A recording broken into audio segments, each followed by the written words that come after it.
길게 보면은 삼성전자가 계속해서 주가 오른 거 다들 아실 거고 실적 증가한 거 다들 아실 텐데 역사적으로 이런 주문의 추수 속도를 본 사례가 우리한테는 경험이 딱히 없습니다. 그래서 이번에 우리가 확인해야 될 건 역대급 수요 축소에 맞는 역대급 공급 축소입니다. 과거보다 훨씬 강한 강도의 공급 축소가 나와야 되는 상황이고 그 시나리오를 저는 기본 시나리오로 그렇게 전망하면서 말씀드리고 있다는 것. 보시면 2019년부터 3년간 연평균 영업이익률 성장률이 102%예요. 고성장 종목인 만큼 대체 밸류에이션 높게 가져가는 거는 성장주로서는 어쩔 수 없는 상황인 것 같고요. 그 2019년도에 영업이익이 917억 원이었는데 올해 예상이 이제 7,600억 정도가 됩니다. 굉장히 좀 고성장을 하고 있고 이제는 SDI가 우려하는 만큼 수익성이 낮은 산업이 아니다. 이 시장에 조금은 전보다는 적극적으로 수주 활동을 할 수 있지 않을까라는 생각을 해봅니다. 제가 추정하고 있는 SDI 실적은 이제 올해보다 내년, 내후년 계속적으로 높은 성장률을 보여줄 거라고 보고 있기 때문에 장기적인 관점에서는 주가가 우상향하는 게 뭐 크게 무리가 없다라고 보고 있습니다.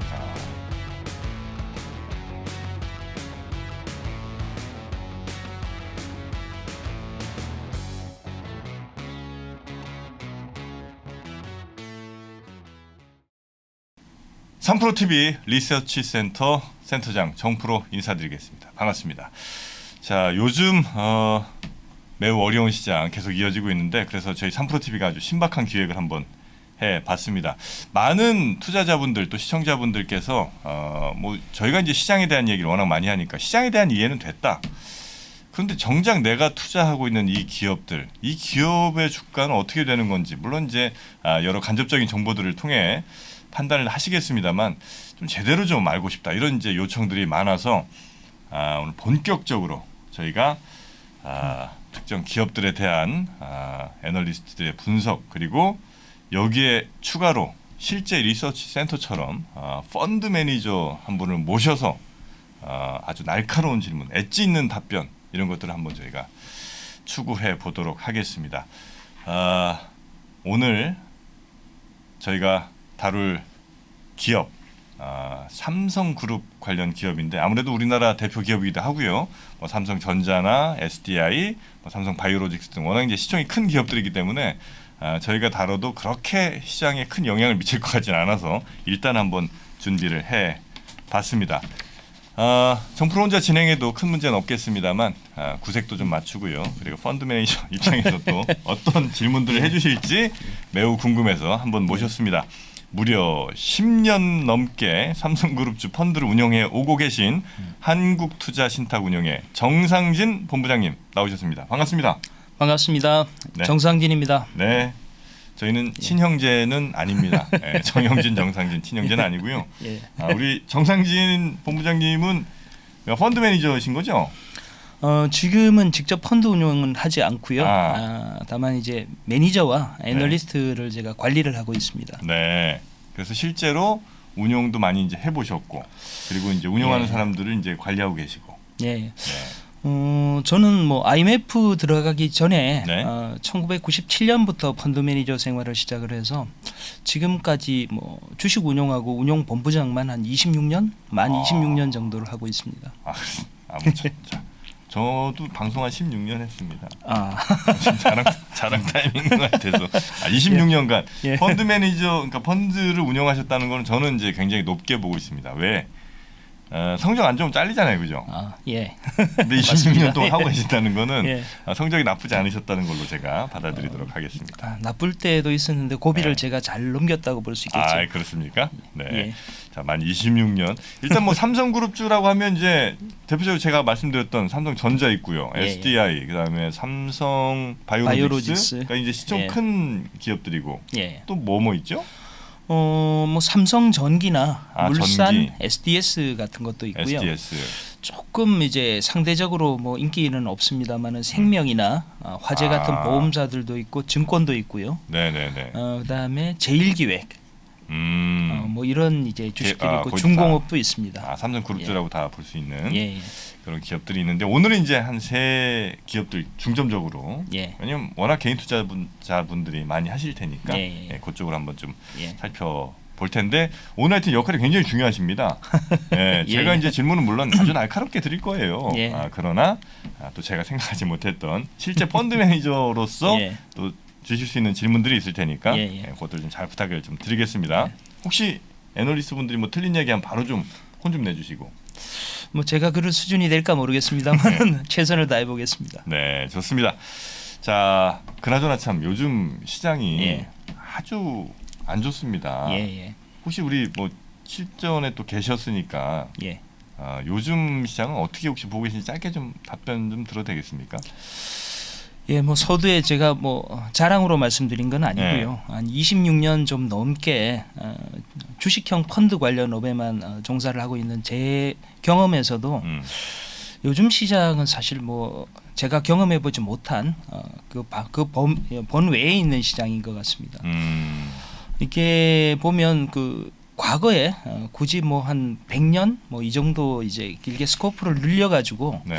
비교를 해 보면 아마 1920년대 30년대 이때가 이제 언젠가 하면 미국이 이제 독보적으로 혼자서 네, 성장을 네. 하던 시기였고 아니면 1970년대에서 80년대 이 시기는 스태그플레이션 뭐 다들 아시는 것처럼 스태그플레이션이 오고 볼커가 금리를 올리던 이제 그 시절인데 이 두 가지를 거의 혼합한 성격의 시기인 것 같고요. 지금이 예, 예. 거기다가 심지어 이제 그 당시는 그나마 이제 국제 질서가 좀 정리가 되는 방향으로 가던 시기였는데 지금은 거꾸로 국제 간의 이제 역학 관계라든가 이런 게 복잡하게 바뀌는 시기다 보니까 네. 장기 전망을 뭐 제가 생각할 때는 그 누구라도 쉽게 할 수 있을 것 같지는 않고요. 그래서 그나마 네. 조금 이제 확률이 높은 쪽이 차라리 한 1, 2년 정도 이제 전망하는 게 좀 더 이제 맞출 확률이 높지 않냐라고 생각을 하는데 네, 네, 네. 뭐 지금부터 이제 뭐 우리 기업들 3분기 실적 나올 때가 됐죠. 그렇습니다. 아마 3분기 실적 나오면서 전반적으로 이제 4분기 실적하고 내년 실적이 하향 조정되는 그런 이제 기업들이 많을 것 같고요. 그렇게 보면 아무래도 4분기는 주가 부담이 네.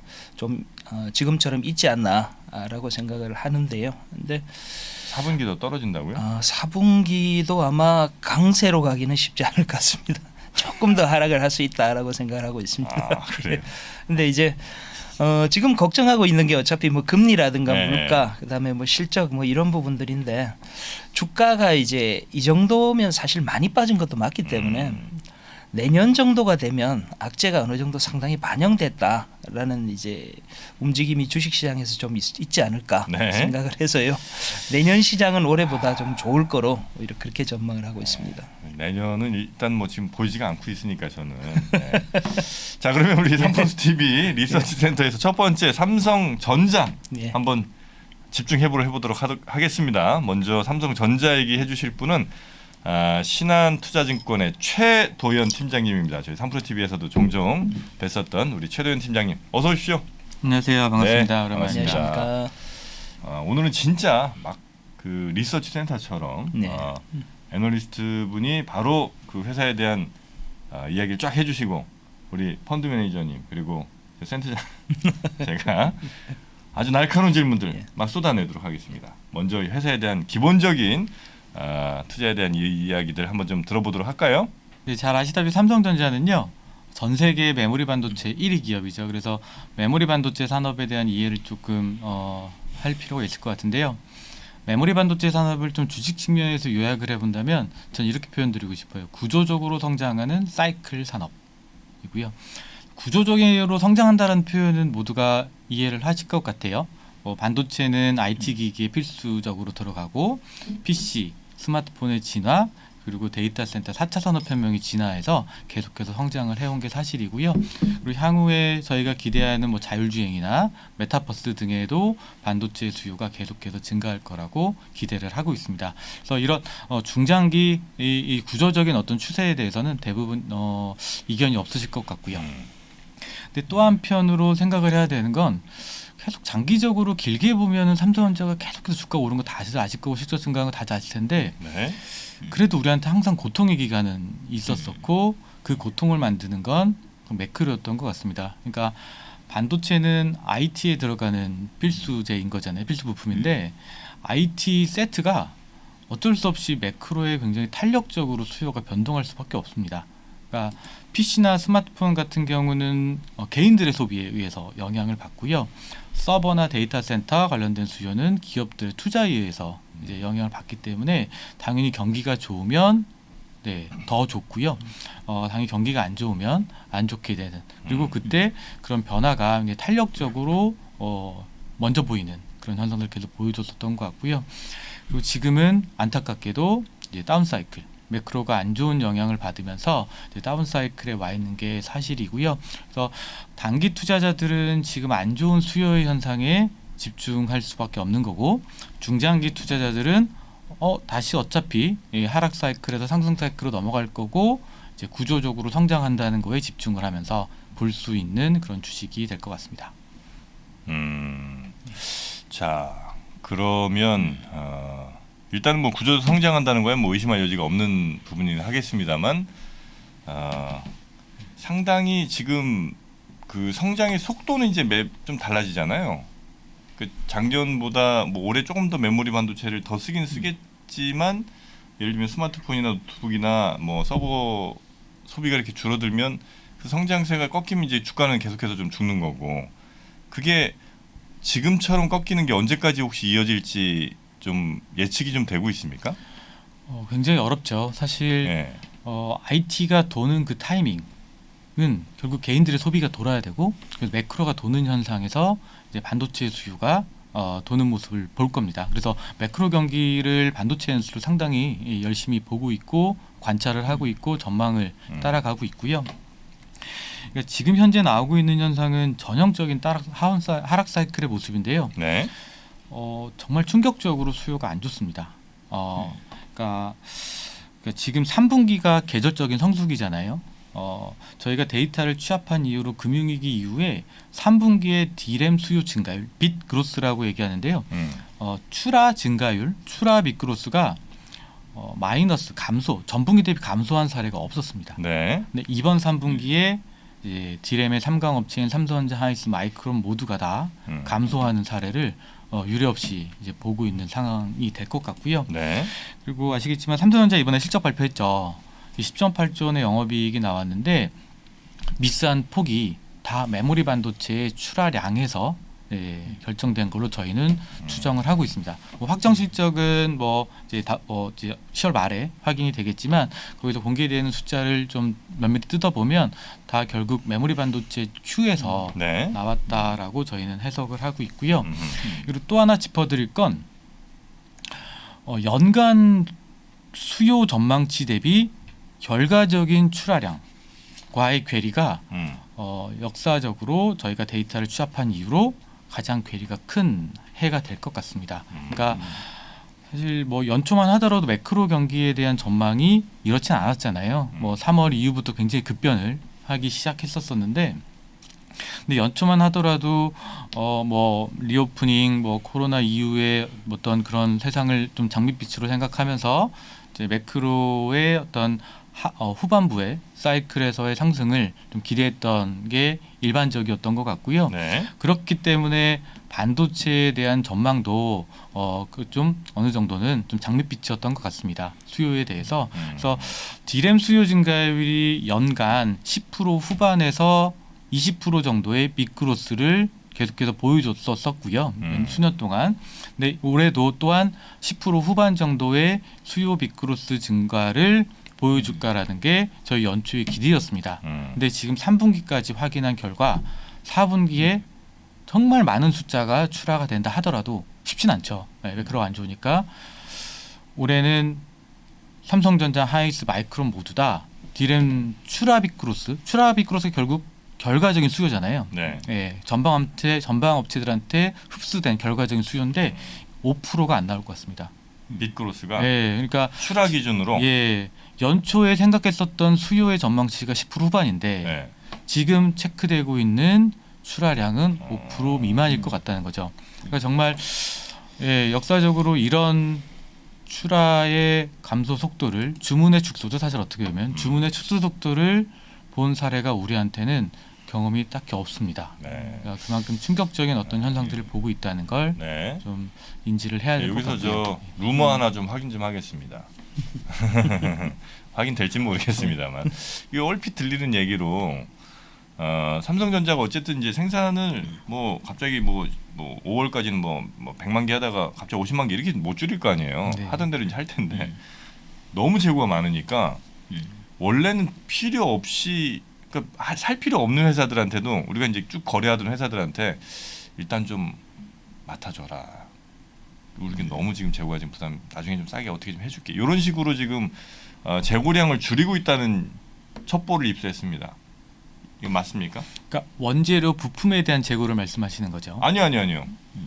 삼성전자가 반도체 만들어 놓고 네. 회사들의 재고를 좀 밀어 넘기게 하고 있다. 그 전방 업체들한테요. 네. 네. 삼성전자나 SK하이닉스 마이크론이 다운 사이클이 되고 하락 사이클이 되면 네. 밀어내기 하고 싶죠. 네. 근데 밀어내기가 안 통합니다. 안 통해요? 네. 왜냐? 전방 업체들의 재고가 극대화되어 있기 때문에. 그래서 전방 업체들은 가격이 더 떨어질 걸 알고 있습니다. 자신들의 재고가 굉장히 많이 쌓여 있기 때문에 삼성전자가 밀어내기를 하고 싶어도 네. 밀어내기는 통하지 않습니다.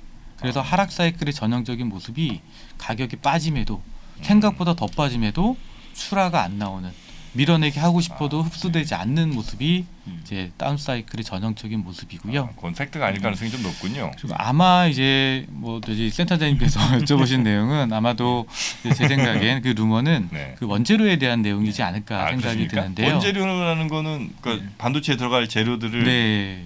반도체에 들어갈 부품 소재들을 네. 삼성전자도 재고를 많이 쌓아놨겠죠. 근데 이제 뭔가 이제 업황이 안 좋아지고 향후의 캐파에 대한 전망치를 다시 내부적으로 낮추기 때문에 지금 그 쌓아놨었던 재고에 대한 양을 원재료에 대한 소재 부품에 대한 양을 줄이는 과정에 있는 건 당연히 맞을 것 같습니다. 그 재고를 좀 줄이는 건 맞다. 하지만 뭐 만들어 놓은 제품들을 뭐 거래하던 기업들한테 이렇게 막 밀어내기가 이거는 지금 뭐 불가능한 얘기다. 네, 그래서 전방 업체들의 재고는 축소시키려는 의지에 따라서 이제 축소될 걸로 생각을 하고요. 다만 그 부담이 네. 삼성전자, 하이닉스, 마이크론 같은 메모리 반도체 업체들 그대로 전가돼서 네. 이제 우리의 재고는 엄청나게 늘어나는 구간으로 갈 겁니다. 가고 있고요. 모건 스탠리 증권인 것 같은데요. 네. 이제 이 디램 재고가 지금 엄청나지 않습니까? 근데 이 재고가 거의 지금 정도를 어느 정도 피크로 보고 이제 급속하게 이제 줄어들어서 내년 한 1분기 정도면 재고가 상당히 많이 해소돼 있을 거다라고 이제 보는 시각이 나왔는 것 같은데 뭐 어떻게 보세요 재고 문제? 그건 아마도 저희가 보고서를 읽진 않았지만요. 예. 전방 업체의 재고를 얘기하는 것 같습니다. 네, 전방 업체들의 재고는 극대화되는 상황에서 이제 안 사니까요. 예. 네, 흡수를 해주지 않기 때문에 축소되는 구간으로 들어가고요. 그리고 이제 생산업체 재고는 이제 계속 올라갈 수밖에 없습니다. 그렇고 근데 이제 턴어라운드 되는 시점의 어떤 논리가 전방업체의 재고가 소진되어야 만들어지거든요. 그리고 나서 사겠죠. 그래서 전방업체의 재고가 소진되는 그 시점을 기다리는 게 이제 주식 투자자들의 핵심 논쟁거리가 되고 아마 그걸 얘기하지 않았을까 생각을 합니다. 그 주가적인 거 조금 여쭤보면 네. 이게 예를 들어 V자형으로 훅 빠졌다 훅 올라가는 그런 주가도 있고 천천히 빠지다가 갑자기 훅 올라가는 애들도 있을 거고 훅 빠졌다가 천천히 올라가는 애들도 있을 거고 천천히 내려갔다 천천히 올라가는 애들도 있을 텐데 삼성전자는 대체로 이런 패턴이 있어요? 아니면 그런 거는 뭐 알기 어렵습니까? 정말 정직한 패턴이 있습니다. 쌍바닥이고요. 쌍바닥. 네. 쌍바닥이고요. 지금 현재 그러니까 이제 우리가 전형적으로 외바닥이라고 얘기했었던 그 구간이 코로나였잖아요. 네, 그때는 그냥 헉 떨어졌다가 한 번 빠졌다가 3월달 빠져 쭉 올라갔잖아요. 외바닥으로. 근데 기억하시면 삼성전자는 쌍바닥이었어요. 그때? 네. 아, 그랬나요? 빠졌다가 저도 기억이 명확하지만 가을까지 안 올라갑니다. 9월까지 그랬어요? 빠지고요. 안 올라갑니다. 그래서 삼성전자가 안 올라가는 구간에 명칭이 생겼잖아요. 그때 뭐 바이오, 뭐 인터넷, 등등 게임, 날아갈 때. 예, 삼성전자 하이닉스의 수급이 안 올라가니까 그 수급이 다 다른 섹터로 가면서 엄청난 랠리가 수급적으로 더 도움이 됐었죠. 예. 전자는 실제로 기억하시기를 기억나실 수 있습니다. 예. 20년 겨울부터 21년 그렇죠. 초까지 뽑아버렸고요. 네. 그 기다렸던 응축된 에너지를 뒷바닥에서 올려버렸습니다. 그래서 삼성전자 하이닉스는 예, 항상 외바닥은 없었고요. 정직하게 쌍바닥. 그리고 또 어떻게 쌍바닥에서 앞바닥이라고 하면 바닥을 잡는 테스트겠죠. 내려가는 에너지를 받아서 막아주는 바닥이 어디야를 테스트하는 구간일 거고요. 이제 뒷바닥은 랠리겠죠. 어떤 예, 논쟁이 끝난 겁니다. 그래서 앞바닥은 보통 반도체만의 고유 핵심 변수인 공급에서 출발하고요. 공급 축소에서. 그리고 뒷바닥은 수요에서 출발합니다. 수요가 확대됩니다. 확장되고 전방업체의 재고가 소진되고 매크로가 최악의 구간을 탈피하면서 나오되 그때 삼성전자가 제일 먼저 올라가죠. 시장 대비. 예, 그런 현상들을 저희는 이제 과거 사이클에서 봐왔죠. 그러니까 두 번의 바닥 중에 앞에 바닥에서는 공급이 줄어요. 네, 공급 축소 돌리고 공급 지금 축소 최근에 9월 말부터 삼성전자 주가가 네. 시장 아웃퍼폼을 하고 있어요. 네, SK 하이닉스 주가는 굉장히 큰 아웃퍼폼을 하고 있고요. 네. 그게 공급 축소 논리의 출발. 그럼 그게 이제 앞에 바닥인 거예요? 그렇죠. 그럼 한 바닥 더 남은 거예요? 그렇죠. 예. 그 바닥은 근데- 언제쯤으로 혹시 보고 계세요? 그래서 이게 이제 그 앞바닥부터 조금 먼저 말씀드리고 한번 가도 네. 될까요? 그리고 나서 이제 논리로 한번 찾아보면 좋을 것 같은데요. 네. 앞바닥은 공급 축소고요. 네. 공급 축소고 수요 쇼크를 본 이후에 실적의 쇼크를 본 이후에 생산업체들이 이제 그 독과 점력을 갖고 있다 보니까 그 수요의 하락에 맞춰서 대응하는 공급의 축소를 캐펙스 컷으로 네. 또는 감산 가동률 하향으로 이뤄냅니다. 음흠. 그게 이제 9월 30일에 마이크론 실적 발표에서 음. 확인을 한 내용이고 그때 딱 그 타이밍에 9월 30일에 마찬가지로 키옥시아 낸드 업체거든요. 일본의 낸드 업체인데 30% 감산을 이제 그 언론에 공시를 했어요. 그리고 이제 뒷바닥은 결국 수요의 확장이고요. 주문의 확대입니다. 그거 언제 일어나요? 어 아니 내년에 이건- 경기 침체된다면서요?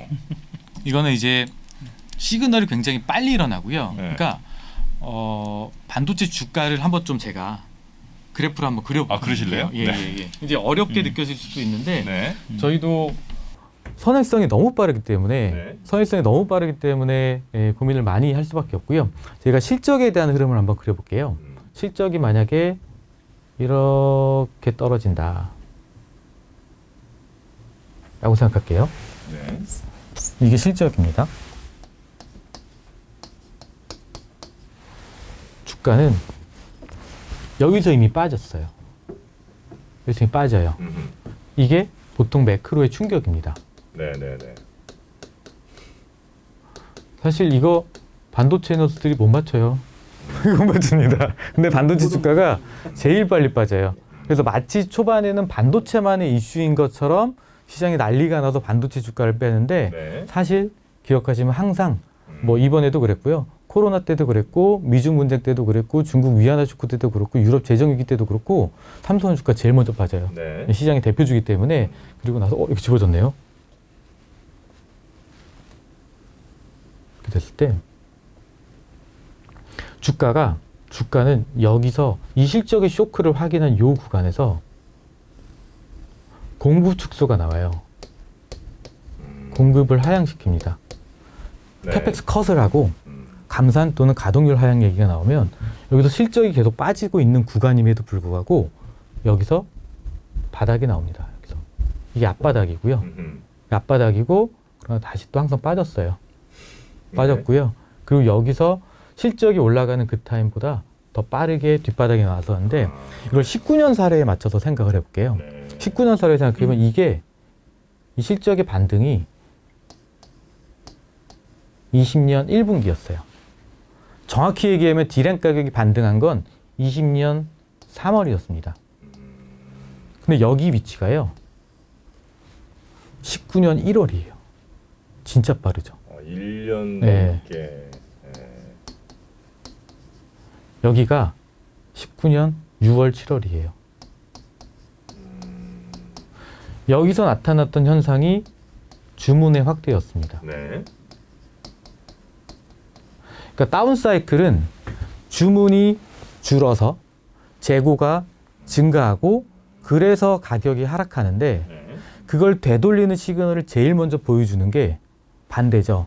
주문이 확대되는 겁니다. 다시 주문이 들어와요. 주문이 들어오는 조건은 두 가지라고 생각하는데요. 전방 업체들이 갖고 있는 재고가 정상화됩니다. 안 샀으니까. 네. 이때 생산업체들의 재고는 엄청나게 높아요. 헤엄치고 있죠, 거기서. 난리 났죠. 안 좋은 얘기만 계속 합니다. 뉴스는 계속 반도체 망했어 얘기 나오겠죠. 요 구간에서 이제 이 구간을 얘기하고 있는 거고요. 또 두 번째는 매크로가 최악의 구간은 탈피해줘야 돼요. 돌아야 됩니다. 그래야 B2C 수요인 PC나 스마트폰 같은 개인들의 소비의 활동이 일어나면서 이제 IT 수요가 살아나고 이게 이제 7월이었고 네. 6월 7월이었고 19년 6월 7월이었고요. 그리고 여기서 실적은 왜 바로 안 도냐? 시그널 나온 거잖아요. 근데 왜냐? 아직까지 전방업체 재고는 소진됐지만 생산업체의 재고가 높아요. 그러면 엔드 디맨드가 계속 빨아가 주면서 매크로 돌고 빨아가 주면서 전방업체의 재고 정상화된 상태에서 리스타킹 들어가고 생산업체의 재고가 축소돼서 정상화된 그 시점까지 기다리면 그때부터 가격 반등이 나오는 거죠. 그래서 이런 추세에 있었다라고 한다면 저희가 지금 여기에 대한 위치를 테스트하고 있는 상황으로 저희는 보고 있는 거고요. 첫 번째 바닥 테스트요? 네. 그걸 지금 이제 들어갔다고 생각을 합니다. 네. 언제 그럼 두 번째 바닥 찍고 언제 올라가? 근데 사실 요 구간이 요 구간이 생각보다 19년도에 많이 올랐어요. 아, 그 잠깐 오를 때? 근데 이 구간에서 이것만 이해하셔도 네. 사실 리스크도 있죠.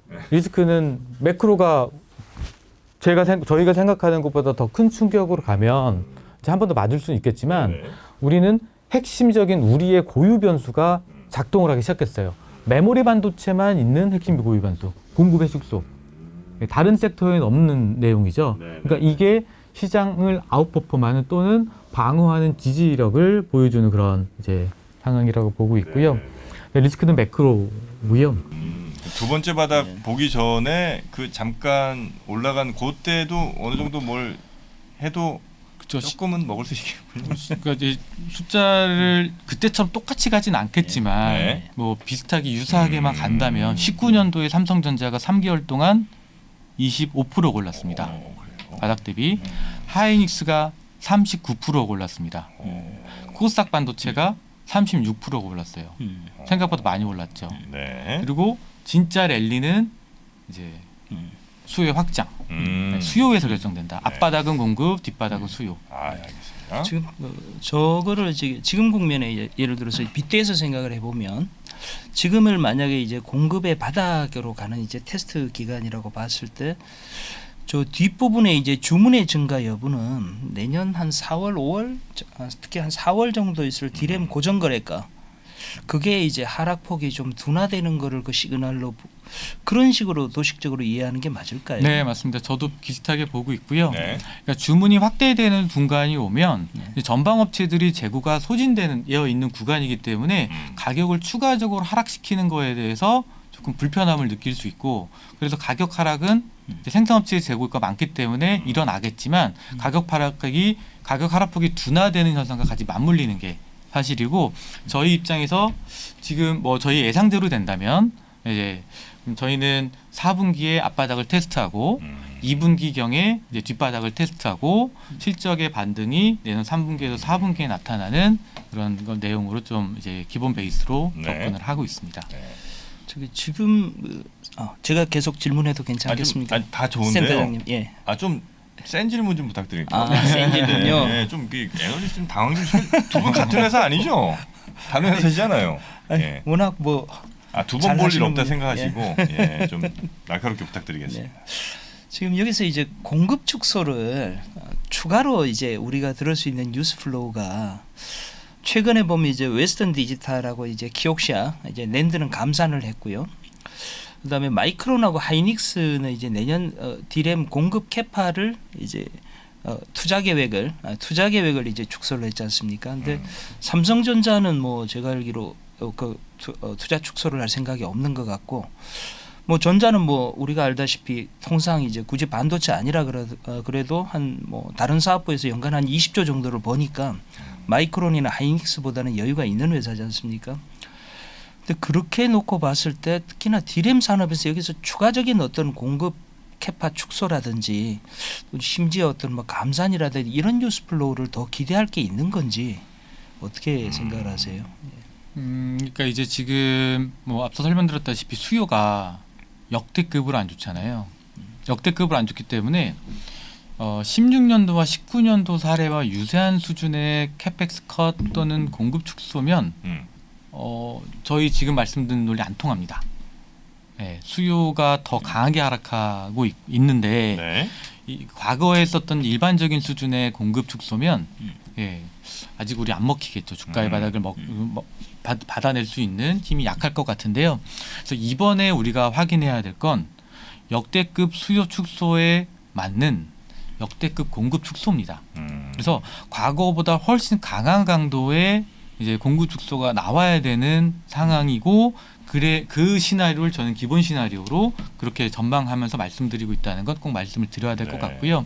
그리고 이때 컨퍼런스 콜이라는 그런 형태를 통해서 저희한테 그런 투자자들한테 또는 영업 활동을 향해서 공급에 대한 내용을 표현을 해주는데요. 마이크론과 키옥시아는 과거보다 훨씬 높은 강도의 공급 축소를 우리한테 보여줬습니다. 이제 우리 공은 이제는 삼성전자와 SK하이닉스한테 넘어가 있고요. 그리고 삼성전자는 차별적인 모습을 계속 보여줘야 되는 1등 업체죠. 네. 그래서 삼성전자가 2019년도에도 캐펙스 컷은 했고요. 캐펙스 컷은 했고 거기서 추가적으로 감산까지 할 수 있을까? 인위적인 감산은 쉽지 않을 거라고 생각합니다. 네. 다만 이제 개발용 웨이퍼 투입을 향한 통한 그런 좀 소극적인 그런 공급량의 둔화는 네. 만들어낼 거라고 저희는 생각을 하고 있고요. 그리고 SK하이닉스 또한 투자에 대한 어떤 강도를 내년도에 상당히 많이 낮출 것이라고 저희는 예상을 하고 있습니다. 네. 센터장으로서 좀 큰 질문 하나 마지막으로 좀 드리겠습니다. 어쨌든 지금 미국이 안보 혹은 뭐 전략적 뭐 이런 이제 단어들 동원하면서 반도체를 어쨌든 미국 안으로 끌고 가려고 하고 있잖아요. 이게 결국은 우리 반도체 업체들한테는 어떻게 보면 안 좋은 것 같기도 하고, 뭐 다르게 생각하면 뭐 중국 떼낸다고 생각하면 또 좋은 것 같기도 하고, 그런데 혹시 어떻게 지금 이건 판단하고 계세요? 그러니까 칩4 동맹이라고 했잖아요. 네. 미국이 칩4 동맹이라고 했는데 동맹이라고 했지만 우리만 이짐에 당하는 것 같아요. 우리만 좀 왕따 당하는 것 같습니다. 그러니까 왜 우리만 중국에 팹이 있거든요. 최첨단 팹이. 그러니까 우리가 힘들면 다른 동맹국 중 3개국은 비교 우위에서 상대적으로 수혜를 볼 수 있는 대만, 거죠. 일본, 미국은 괜찮고. 그렇죠. 우리만 중국에 팹이 있으니까. 네. 그리고 거기서 계속 이제 조건부로 허가받아서 이제 팹 뭐 들여와야 확장하거나 장비 가져오는 그런 상황이 벌어지는 건데요. 되고. 그냥 미국은 그걸 원하는 것 같아요. 미국은 진짜 중국이 반도체 육성을 하는 게 싫은가 봅니다. 그래서 아예 너네 한국 삼성전자 하이닉스 그냥 중국에서 나중에 나와라 라는 것까지 유도하는 거 아닌가 싶고, 결국 투자할 거면 이제 앞으로 중국은 아니야. 너 되게 불편하잖아. 내 말 다 따라 라고 하는 것 같아요. 그게 의도인 것 같고요. 근데 그 과정에서 우리는 진통이 있는 것 같습니다.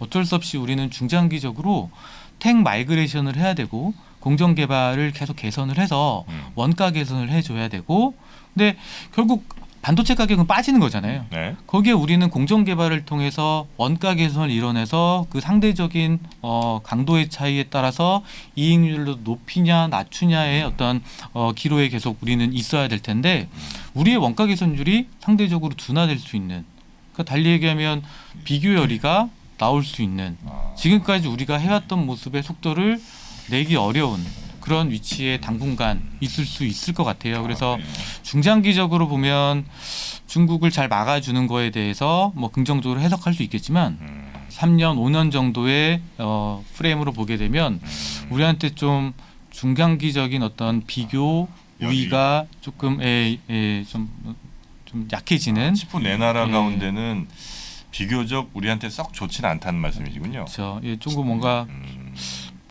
왜 우리한테만 이러나 그런 느낌이 나고요. 근데 이제 단기적으로 주식시장에서의 평가는 좀 다를 수 있습니다. 단기적으로는 말씀드렸지만 지금 단기적으로 시장은 바닥을 잡기 위한 논리로 공급 축소로 접근하고 있거든요. 그렇기 때문에 단기적으로는 이게 공급의 증가율을 둔화시키겠다. 네. 투자도 원활히 단기적으로는 하지 못하겠다라는 음, 접근으로 갈 수 있기 때문에 음, 바닥을 잡는 데 사용되는 논리로는 주식시장에서 좋게 평가할 수 있을 것 같고요. 그러나 중장기적으로는 네. 우리한테 좀 불편한 알겠습니다. 요인이 있고 우리한테 풀어야 될 숙제가 상당히 많이 남아 있는 것 같다 네. 이렇게 생각합니다. 자, 오늘 삼성전자 먼저 저희가 쭉 한번 우리 본부장님과 함께 이야기를 좀 나눠봤고요. 팀장님 앞으로도 삼성전자 저희한테 잘 좀 설명 좀 부탁드리겠습니다. 네, 감사합니다. 종종 이렇게 좀 시간 좀 마련해갖고 삼성전자 얘기 좀 더 듣도록 하겠습니다. 하여튼 결론적으로 4분기에 그러니까 첫 바닥 찍고 4분기 살짝 좋은 모습 방긋 보였다가 다시 한번 뒷바닥 찍고 그 다음에 이제 수요 증가와 함께 쭉 올라가는 모습. 요 정도가 아마 일반적으로 그동안 그렸던 삼성전자의 그래프고 아마도 앞으로도 그럴 것이라는 말씀이신 거죠? 네, 그렇습니다. 네, 알겠습니다. 리스크는 좀 매크로를 계속 주의 깊게 볼 네. 필요는 있을 것 같고요. 어떻게 펀드 매니저 입장에서 좀 들어갑니까? 잠깐 오를 것 같은데 4분기. 저희는 뭐 주가를 이 정도면 어느 네. 정도 바닥 부근에 있다라고 아. 생각을 하고 있고요. 네. 조금씩 모아갈까요? 네. 뭐 사도 크게 무리되실 것 같지는 않습니다. 네, 알겠습니다. 일단은 예. 그 전략은 저희가 따로 좀 짜보도록 하겠습니다. 자, 오늘 저희와 함께 해주신 정말 처음에 너무 고생이 많으셨습니다. 다음 시간에 또 뵙도록 하겠습니다. 고맙습니다. 네, 감사합니다. 감사합니다.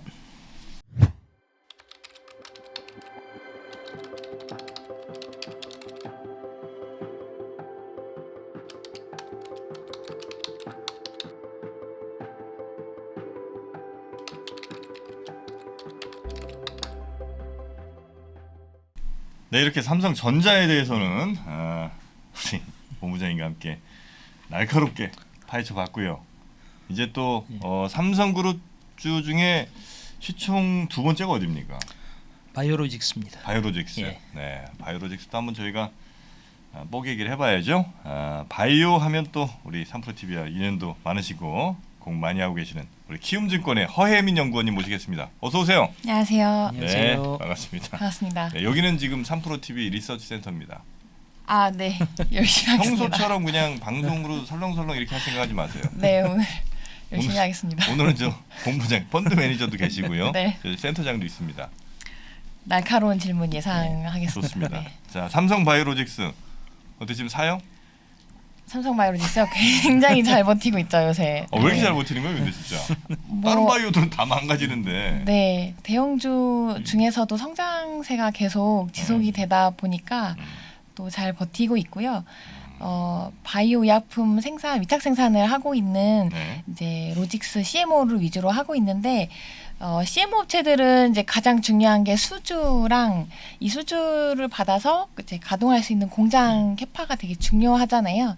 근데 여태까지는 이제 1, 2, 3공장까지 있었는데 4공장이 이제 얼마 전에 이번 4분기 때 이제 일부 가동이 시작이 됐고 내년 이제 중순 2분기에서 3분기 사이에 그 나머지 이제 그 캐파들이 또 가동이 가능한 GMP 레디가 예상이 되면서 향후에 이제 지금까지는 1, 2, 3공장이 풀 가동이니까 더 성장하기 어렵지 않느냐라는 의심도 이제 과거에 있었지만 이제는 새로운 캐파 증설이 이제 가동이 시작이 될 기대감 때문에 또 잘 버티고 있는 것 같고요. 4공장은 캐파가 굉장히 큽니다. 3공장 대비 3공장이 18만이면 이제 4공장이 24만 리터이기 때문에 훨씬 큰다라는 점을 감안을 하면 향후 성장성이 더 이제 있을 수 있다라고 보고 있고 지금 이걸 다 합치면 1, 2, 3, 4공장 다 합치면 한 60만 리터 정도 되거든요. 그러니까 글로벌에서 캐파 기준으로 한 30% 정도 차지하고 있고 전 세계 다 합친 거에 30%가 삼성 바이오로직스예요. 네, 바이오 의약품 항체 생산 CMO에서 네. 30%를 차지하니까 지금 이제 1위라고 보시면 될 것 같습니다. 뭐 이 외에도 이제 네. 5공장 계획도 발표할 가능성이 있기 때문에 계속해서 이제 공장을 증설을 하고 또 수주를 받을 거라는 기대감도 좀 반영이 되는 것 같아요. 전 세계에서는 삼바가 1위예요? 네, 삼성바이오, 뭐 로슈, 베링거링겔하임, 론자 이런 식으로 이제 캐파를 좀 크게 보유를 하고 있습니다. 그렇습니까? 네. 그 삼성바이오로직스는 당연히 그 기술력이나 이런 것들도 충분히 전 세계 탑티어급이기도 하고요. 네네. 인도에 뭐 되게 큰 게 있다고 그랬던 것 같은데. 뭐 람박시나 이런 회사들도 있고요. 네. 중국의 우시도 있고 네. 최근에 이제 규모를 이제 급증하면서 이제 올라오고 있는 회사들 중에 하나긴 한데요. 네. 아직까지 기술력은 아직은 네, 삼성바이오가 좀 빠르게 생산하고 그 배치 페일리어라고 해서 이제 수율이나 이런 것도 굉장히 좋고 이래서 트랙 레코드라고 하는 이제 빅파마들과의 관계나 기존에 생산했던 이제 그 레코드가 좋기 때문에 네, 좀 급격한 성장을 이루고 있습니다. 바이오 투자도 예. 좀 하셨어요? 저희도 뭐 바이오를 많이 가지고 있고요. 아, 그래요? 뭐 삼성바이오는 또 뭐 저희가 이제 삼성그룹주 펀드를 아시다시피 운영을 하니까 거기서 거기 들어가 있구나. 비중은 상당히 높긴 한데 아. 사실은 이제 지금 시점에서는 저희가 약간 비중이 평소보다는 조금 줄어 있는데 이제 그래서 뭐 장기적으로는 뭐 저희도 굉장히 좋게 봅니다만은 일단 아까 뭐 캐파 말씀하셨으니까 이제 4공장이 원래는 25만 뭐 리터인가 거기서 조금 줄어서 나온 거잖아요. 네네. 근데 이게 사실은 24만 리터 지금 나와 있는 것만 해도 과연 내년까지 해서 이게 풀 가동이 될 수 있을지 그만큼의 이제 수주가 있을지 좀 의문이 사실은 좀 있고 거기다가 이제 코로나 치료제 항체 신약, 항체 치료제 그 수주가 언제든지 그 뭐 단기 수주다 보니까 빠질 수가 있어서 그거 빠질 수 있는 가능성까지를 감안을 하면 과연 이미 4공장만으로 향후 한 1, 2년 정도는 오버캐파가 될 수도 있는 거 아닌가 하는 걱정이 사실 일단 좀 있습니다. 일단 4공장 아마 풀 가동은 내년은 조금 전 개인적으로 어려울 거라고 생각은 들어요. 아직 회사에서 이제 가이드라인이나 이런 공식적인 언급은 없었는데 시기적으로 보면은 이제 24만 중에 6만 리터가 10월부터 가동이 가능한 상태가 되고 내년 이제 2분기 정도가 이제 나머지가 가동이 가능한 상태가 되기 때문에 그 내년 하반기부터 이제 풀로 가동을 할 수가 있는데 그게 이제 내년부터 다 찰 거라고는 아마 시장에서는 이제 그렇게 보고 있지는 않는 것 같고요. 기존에는 1, 2, 3공장 같은 경우는 이제 매년 20% 가동률, 40% 가동률, 60%, 80% 이렇게 이제 올라가기는 했었거든요. 근데 이제 4공장도 이제 그렇게 갈 것이냐 이런 거는 이제 저희도 내년에 수주 활동이나 이런 걸 좀 비교해서 봐야 되기는 해서 아마 순차적으로 좀 올라가지 않을까라고 생각을 하고 있고요. 그 코로나 관련되어서 수주가 이제 빠지면 이제 공급이 과잉이 아니냐 이런 얘기들이 좀 있었긴 했었어요. 올해 연초부터 있었었고요. 그 얘기가 이제 JP모건 컨퍼런스에서 뭐 우시나 론자, 캐틀란트, 삼바 다 같은 질문을 이제 받았었거든요. 근데 그 당시에 이제 대부분 했던 공통적인 얘기는 그 과거 3년 동안 이제 미국의 바이오텍들이 숫자가 한 2배 가량이 증가를 했는데 바이오텍들은 이제 공장이 없기 때문에 이런 이제 CMO로 활용을 해야 돼서 지금은 이제 바이오가 상황이 안 좋지만 그동안 이제 자금을 받았던 이제 회사들도 퍼포먼스나 이제 성과를 내기 위해서 임상을 진행을 해야 되고 그러면 이제 CMO나 이런 데들이 좀 필요하거든요. 그래서 거기에 대한 이제 수요가 계속 있다라고 얘기를 하고 있고 그 빅파마 다국적 제약사들도 그 지역을 다변화를 해야 되거든요. 예를 들면 뭐 그 이번 중국의 셧다운이라든지 이런 것들을 좀 우려를 한다면 그 생산 기지는 좀 다변화가 필요하긴 합니다. 물론 이번에 바이든의 이니셔티브 관련해서 정책이 아직 다 뚜렷하게 나오지 않았기 때문에 이게 이제 미국으로 몰릴지 이거는 향후 그 구체안을 좀 봐야 알 수 있긴 하지만 그런 지역 다변화도 마찬가지로 좀 영향이 있을 것 같고요. 또 한 가지는 공급 과잉을 이제 우려하시긴 하지만 2018년도에 이제 바이오 의약품의 전체 생산 캐파가 1,680만 리터였고요. 2021년에 이제 1,740만 리터니까 한 12%밖에 증가를 하진 않았어요. 그래서 삼성바이오가 이제 많이 증설을 하다 보니까 이제 공급에 대한 우려를 좀 가질 수는 있지만 전체 글로벌하게 보면 아직까지는 이제 공급 과잉을 우려할 수준은 아니다라고 생각을 하고 있습니다. 네. 이 바이오 시밀러가 예를 들면 반도체 공장 증설하는 것처럼 매우 어마어마한 장비와 매우 뭐 비싼 이런 것들이 들어가는 거예요? 바이오 시밀러 이거 만드는데도? 그렇죠. 네, 네. 아, 금액도 그래요? 좀 많이 들어가고요. 기술도 좀 많이 들어가고. 삼성 바이오니까 사실 전자에서 병렬 방식으로 활용해서 되게 빠르게 지을 수 있었거든요. 아 그래요? 네네. 알겠습니다. 그 공급 과잉 부분에 대해서는 제가 좀 너무 세게 나가는 아니 건가요? 너무 좋아요. 아닙니까? 방금 질문이 오늘 중에 제일 좋았어요.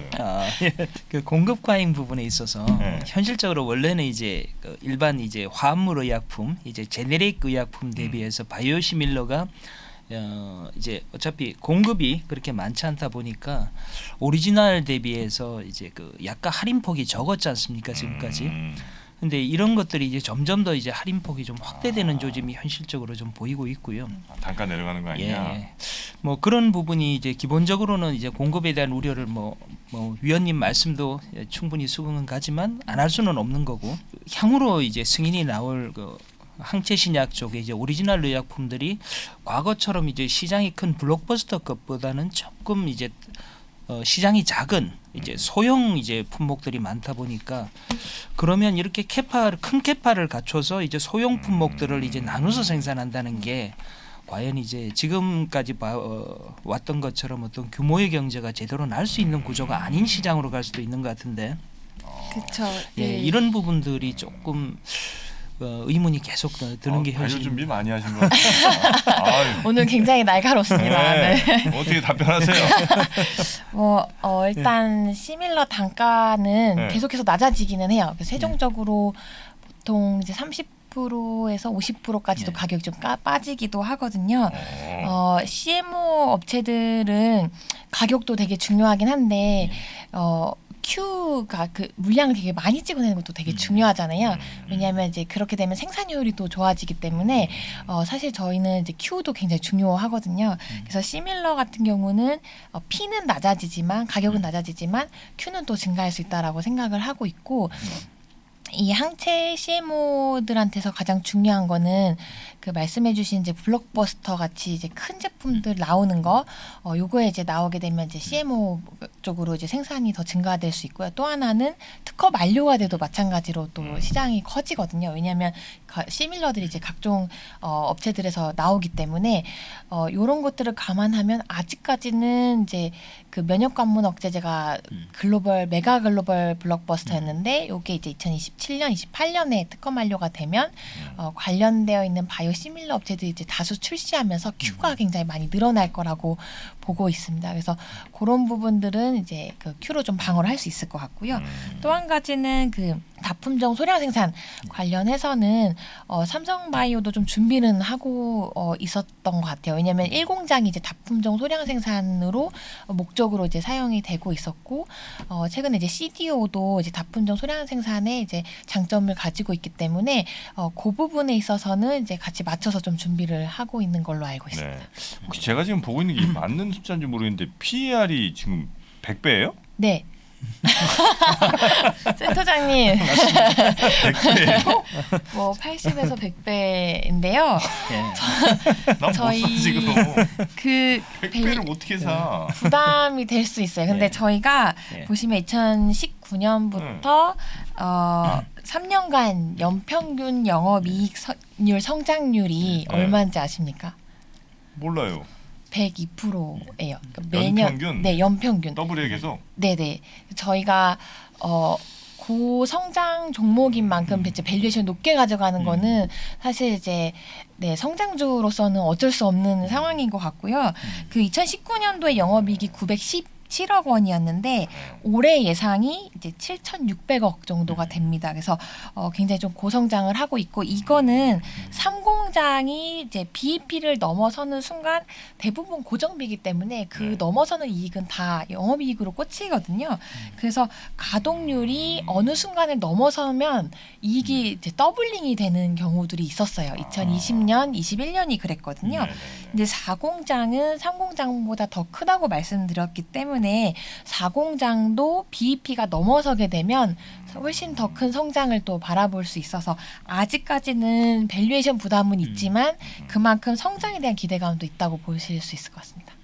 근데 이제 1공장에서 2공장 만들 때는 당연히 이제 더블이 당연히 되겠죠. 그쵸. 그리고 3공장 만들 때도 이전보다는 더 큰 캐파로 갈 테니까 역시 뭐 더블 가까이 뭐 이렇게 되고 더 규모의 경제 나올 텐데 이제 4공장, 5공장 이 늘어나면서 막 4, 5공장을 동시에 때려짓고 그 다수주 받고 이렇지 않은 이상은 그렇죠. 그 성장 속도는 당연히 떨어질 거고 말씀 주신 것처럼 단가가 낮아진다면서요. 경쟁이 치열해지고. 네네. 그러면 쉽지 않을 것 같은데. 뭐 이전처럼 그 아무래도 이제 베이스가 더 높아지니까 네. 그만큼 더블 성장은 어려울 수는 있는데요. 네. 지금 이제 이 캠퍼스 부지를 매입을 했잖아요. 네. 근데 이 캠퍼스가 1캠퍼스의 공장이 1, 2, 3, 4공장이거든요. 근데 이 캠퍼스는 1캠퍼스보다 30% 더 커요. 그러니까 이제 5공장에 대한 구체적인 이제 캐파나 이런 거는 이제 아직은 정해지진 않았지만 5공장 이후로도 아직까지는 네, 더 성장할 여력이 있다라고 보고 있습니다. 그러면 그 바이오시밀러 의약품에 대한 수요는 계속해서 막 많이 늘어납니까 지금? 아직은 네, 꺾이지 않고 계속 성장을 하고 있고요. 연 몇 프로 정도예요 대충? 바이오시밀러 바이오시밀러. 시밀러는 제가 따로 한번 아, 그래요? 봤는데 이게 아마 시밀러랑 그 바이오 의약품 생산이랑 좀 나눠서 아. 보셔야 되는 게 시밀러는 의약품 생산 안에 들어가 있고요. 아. 신약도 계속 나오고 있어서 네네네. 네네 그 부분을 감안해 주셔야 될 것 같아요. 여튼 그 CMO 하는 혹은 뭐 이 바이오 관련된 의약품 수요는 계속해서 늘고 있는 거죠. 꽤 의미 있게. 네, 신제품들이 나오고 또 한 가지는 이제 알츠하이머에 대한 이번에 레카네밥이라고 바이오젠에 그것도 항체이거든요. 근데 그게 3상을 성공했다라고 이제 보도가 되면서 아직 승인은 이제 내년 초긴 해서 네. 나오진 않았지만 그게 나오게 되면 지금 로슈의 간텐네루맙도 항체고 릴리의 도나네맙도 항체거든요. 그러니까 아직 이 항체로 알츠하이머 시장이 열리지 않았기 때문에 이것 또한 열리게 되면 뭐 면역관문 억제제 열린 것만큼 면역관문 억제제도 당시에 연평균 성장률이 80%로 계속 성장을 했었거든요. 네. 그래서 그런 시대가 다시 한번 도래할 수 있다라는 기대감도 한번 가져볼 수 있을 것 같습니다. 아이, 바이오 관련된 애널리스트 분들은 예. 제가 뭐 이렇게 물어보잖아요. 예. 약간 좀 불리하다 싶으면 어려운 약 이름만 어려운 기전 얘기하면 내가 이렇게 작아집니다. 알았어요. 예. 네, 넘어가시죠. 그 레카네맙 같은 경우는 제가 알기로는 바이오젠 캐파가 지금 쉬고 있잖아요. 네, 그래서 본인들 캐파를 먼저 채우고 나서 이제 그 맞아요. 외주를 줄 수가 있을 것 같은데 네. 당장 이제 그게 된다 하더라도 내년에 아. 당장 수혜볼 가능성이 별로 없지 않을까 하는 생각이 그런 전략 안 예. 통합니다. 알아요 이분은. 맞아요. 그게 단기로는 네. 오기에는 좀 어렵죠. 왜냐하면 네. 스위스의 또 바이오젠 자체 인하우스 캐파가 예전에 아두헬름 때부터 준비를 했었어요. 네. 그래서 그 펄스 벤더로는 좀 어려울 거라고 생각이 들고요. 아마 이제 세컨 벤더나 숫자 좀 올라오면서부터 수주를 좀 받을 수 있을 가능성이 있지 않을까라고 생각을 하고 있고 다행히 물론 아직 이제 결정은 안 났지만 로슈나 릴리 같은 경우들도 이제 성공을 하게 되면 같이 또 이제 그 성장을 할 수 있기 때문에 그거는 이제 단기보다는 중장기로 보셔야 될 것 같고 그렇게 되면 내년 하반기를 좀 넘어가야 될 가능성이 있어요. 왜냐하면 내년 상반기 때 승인이 되면 내년 하반기부터 이제 매출이 나올 건데 신약 특성상 초기에 많이 나오진 않잖아요. 그래서 올라오는 그 기울기 속도에 따라서 24년, 25년에는 좀 가능성이 있다고 보고 있습니다. 지금 3반은 가격 메리트가 좀 있는 상황이에요? 가격 메리트를 하시면 밸류에이션 메리트라고 뭐 이해해도 그렇겠죠. 될까요? 네. 밸류에이션이 싸지는 않습니다. 솔직히 말씀드리면 싸지는 않은데 이 회사는 항상 그 밸류에이션 메리트 디스카운트나 싼 걸로 접근하는 종목은 아니어서 항상 이제 공장이 가동되면서 그 숫자가 잘 나오는 그 시기 때 퍼포먼스가 좋은 회사이기 때문에 사공장도 이제 얼마만큼 수주를 많이 받는지 그리고 가동률이 얼만큼 이제 올라오는지에 따라서 좀 주가 변동은 있을 것 같아요. 아 그래요. 지금 들어가긴 괜찮아요. 어려운 장 상황에서는 잘 네. 버텨주는 종목으로 저는 판단을 하고 있습니다. 어려운 상황에서는 네. 잘 버텨주는 종목이다. 네. 많이 안 빠졌거든요. 최근에 네. 바이오들 엄청 빠질 네. 때 굉장히 잘 버텼는데 그만큼 이제 성장 스토리가 좀 탄탄해서 네, 잘 버텨주는 종목으로. 네. 올해 아마 10%가 채 안 빠졌죠 주가가. 네, 맞아요. 그런데 이 와중에 만약에 사공장이 예. 저희들 생각보다 더 빠르게 수주 활동력이 있다. 그리고 우시의 그 미중 간의 갈등으로 인해서 그런 수주가 우시 쪽으로 좀 줄고 삼바 쪽으로 좀 반사수혜가 있다라고 하면 또 한 번 이제 상공장 가동률이 비비 넘어서면서 숫자 잘 나올 때처럼 네. 그럴 가능성은 있는데 지금 단기적으로는 아직은 네, 돌아간 지 얼마 안 됐기 때문에 네. 그 삼성 바이오로직스를 투자하시는 분이 그럼 제일 주의 깊게 지금부터 계속 살펴봐야 될 게 사공장 수주 네. 맞나요? 사공장 수주와 뭐 단기 영향은 없지만 알츠하이머 관련해서도 굉장히 주가 영향이 좀 있거든요. 네. 그래서 알츠하이머 뉴스 소식들도 11월 알츠하이머 29일부터 해서 계속 나올 예정입니다. 그래서 그것도 있고요. 오공장에 대한 계획도 아마 부지 매입한 지 얼마 안 됐기 때문에 보통 몇 개월 안에 이제 오공장에 대한 구체안들도 나올 수 있거든요. 그래서 그런 것들도 같이 감안해서 보시면 좋을 것 같아요. 알겠습니다. 이제 이게 항체 치료제, 그러니까 이제 단일 항체에서 이중 항체로 이제 트렌드가 바뀌어갈 수 있지 않습니까? 근데 이중 항체 플랫폼 최근에 뭐 SDOL이라고 이제 뉴스에 나왔더라고요. 네네. 그러니까 이런 부분들은 삼성 바이오로직스가 앞으로 앞서서 치고 나가는 부분인가요? 아니면 뭐 다른 업체들도 이제 이중 항체에 대해서 대응을 하고 있는 건가요?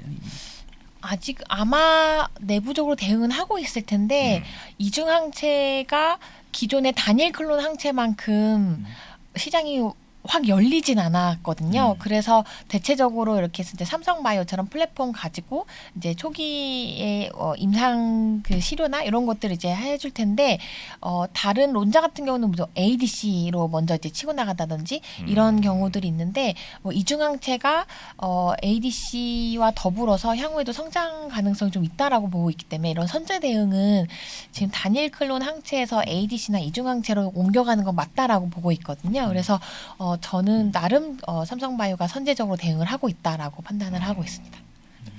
알겠습니다. 일단 삼성그룹에서 지금 현재 시총 2위에 삼성바이오로직스 관련된 이야기 집중적으로 한번 여쭤봤고요. 우리 키움증권의 허예민 연구원님 다음에 좀 편하게 네. 3프로 스튜디오에서 좀 봬요. 네, 알겠습니다. 네, 고생 많이 하셨습니다. 고맙습니다. 감사합니다. 네. 감사합니다.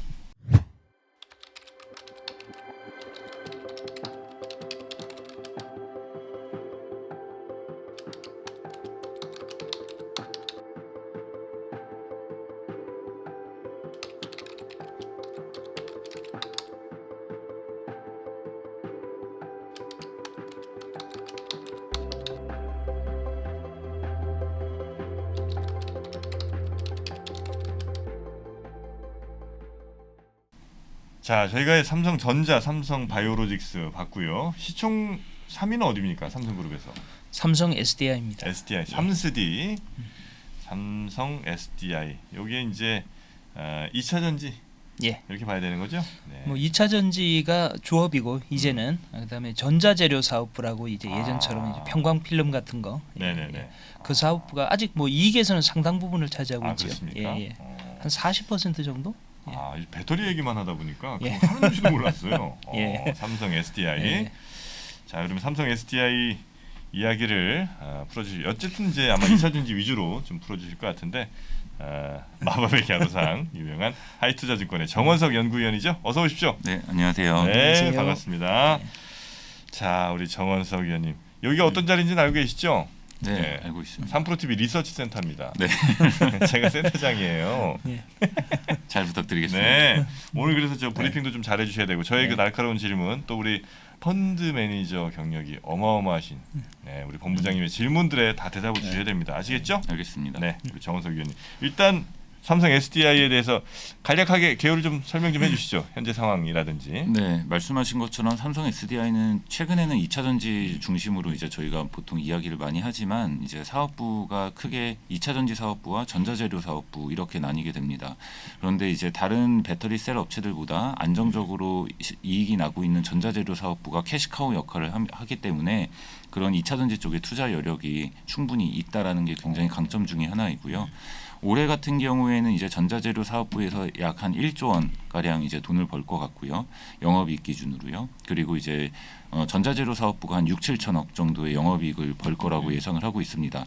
그리고 이제 내년에는 2차 전지가 당연히 또 성장을 하기 때문에 그런 부분에서는 계속 꾸준히 캐시카우를 지금 이제 창출을 하고 있고 2차 전지 중대형 배터리 쪽에 캐펙스가 이제 계속 집행되는 부분들을 외부에서 일부 차입은 좀 있겠지만 크게 유상증자라든지 그런 그 부분 없이 충분히 이제 계속 중장기적으로 투자를 해나갈 여력이 큰 회사 중에 하나라고 보고 있습니다. 아, 그러면 네. 혹시 배터리 3사가 이제 우리가 알고 있는 큰 회사들이 있잖아요. 네. SDI를 매우 좋게 보세요? 일단은 지금 그런 부분에서 최근에 이제 지금까지는 SDI가 좀 보수적인 스탠스였기 때문에 이 전기차 시장을 바라보는 시각이 조금 시장에서 봤을 때에는 조금 적극적이진 않다라는 의견이었습니다. 그런데 최근에는 굉장히 우호적인 환경으로 국내 배터리 셀 업체들에게 지금 그런 부분들이 만들어지고 있기 때문에 시장에서 이제 기대를 하는 바는 지금까지는 보수적이었지만 앞으로는 좀 그런 것들을 적극적으로 좀 전략을 바꿀 수도 있지 않을까라는 부분에서는 저희가 좀 기대감을 가지고 있습니다. 그렇습니까? 네. 자, 그럼 일단 뭐 배터리 관련된 뭐 시장에서 이야기되는 여러 뭐 키워드들 이슈들이 좀 있잖아요. 뭐 IRA도 있고 그다음에 뭐 무슨 원통형 뭐 예. 이걸로 가냐 어떻게 가냐 이런 등등 얘기들이 있는데 우리 본부장님 보실 때는 어떤 이슈가 제일 중요한 것 같습니까? 지금 배터리 쪽에서. 어차피 뭐 제가 이해하기로 지금 배터리 산업이 네. 원래는 그 중국의 뭐 CATL이나 이제는 이제 중국 업체들을 대비해서 원래는 캐파가 작았다 보니까 걔네들보다는 이제 할인을 받아서 거래가 되다가 이제 미중 무역 분쟁을 계기로 해서 이제 한국 업체들이 이제 유망해졌죠. 과거보다는 이제 그러면서 중국 업체들을 이제 밸류에이션으로 이제 뒤집을 수도 있다라는 이제 기대감이 지금 형성되고 있는 게 배터리 시장의 메인 스토리인 것 같은데 네. 일단은 이제 배터리 부분이 뭐 저희가 볼 때 확실하게 이제 완성차 전기차를 직접 만드는 업체들 대비해서 차별화가 있다는 부분은 알겠는데 근데 그렇다 하더라도 일단은 이제 유럽 시장이 안 좋은 부분과 미국 시장이 이제 좋아지는 부분 그 두 개의 이제 호재 악재 간에 네. 그다음에 경기 둔화까지 감안을 하면 전방 시장 자체가 이제 성장세가 이제는 둔화되는 거로 볼 수 있는 상황에서 배터리 업체들한테 밸류에이션을 무한정 줄 수 있겠느냐 뭐 그런 이제 의문이 기본적으로 조금 있습니다. 진짜 시장이 작아질 것 같은데 배터리도 그럼 팔려봐야 너무 이렇게 많이 줄 수 없는 거 아니냐? 네. 네, 어떻습니까? 그 부분에 대해서는 드릴 말씀이 좀 많습니다. 그래서 조금 시간이 길더라도 좀 예. 차근차근 하나씩 말씀을 드려보면 일단 최근 한두 달 사이에 국내 업체들에게 가장 중요한 이벤트는 배터리 셀 업체들 입장에서는 IRA 법안이었습니다. 물론 IRA 법안이 자동차 업체들에게도 영향을 주고 있고 배터리 셀 업체들에게도 영향을 주고 많이 이제 다양하게 지금 규정이 만들어졌는데 배터리 셀 업체들에게는 일단 굉장히 긍정적인 영향을 미치고 있고요. 지금 이제 IRA 법안으로 인해서 그 배터리 광물이라든지 아니면 핵심 그 부품들, 그 부품이라는 거는 배터리 셀과 소재를 의미를 하는데요.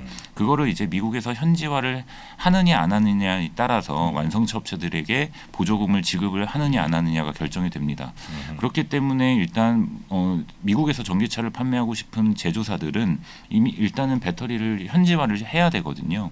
그런데 지금 글로벌 OEM 업체들 중에서 GM, 포드, 스텔란티스 정도만 미국에 지금 배터리 공장을 짓고 현지화를 준비를 해놨습니다. 그러고 나서 이제 최근에 혼다가 LG 에너지 솔루션과 JV를 맺은 바가 있었고요. 그런데 아직도 빅6 업체들 중에서 전 세계 점유율 1, 2위를 다퉜던 토요타나 폭스바겐은 아직 미국 시장의 현지화가 준비가 안 돼 있습니다. 배터리가요. 그렇기 때문에 이런 업체들은 얼마든지 지금 이제 배터리를 현지화하는 준비들을 할 수 있는 가능성이 열려 있는 건데요.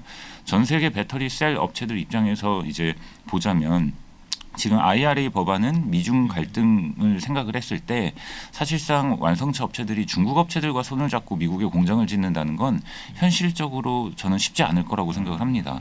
최근에 CATL이 멕시코에 이제 공장을 짓겠다라는 이야기도 있었지만 사실 지난 8월 이후에 계속 연기되고 있거든요. 지연되고 있기 때문에 현실적으로 그 부분은 쉽지 않을 거고요. 그래서 중국 업체들과 손을 못 잡는다라고 봤을 때 사실 전 세계적으로 후보가 별로 없습니다. 일본의 파나소닉이 있긴 하지만 파나소닉은 테슬라만 하고 싶어하는 업체이기 때문에 일단 제외가 되고요. 다른 신생 업체들이 굉장히 많음에도 불구하고 그 업체들은 아직까지 양산 기술 확보가 안 되어 있기 때문에 현실적으로 국내 3사 외에는 이제 후보가 없는 거죠.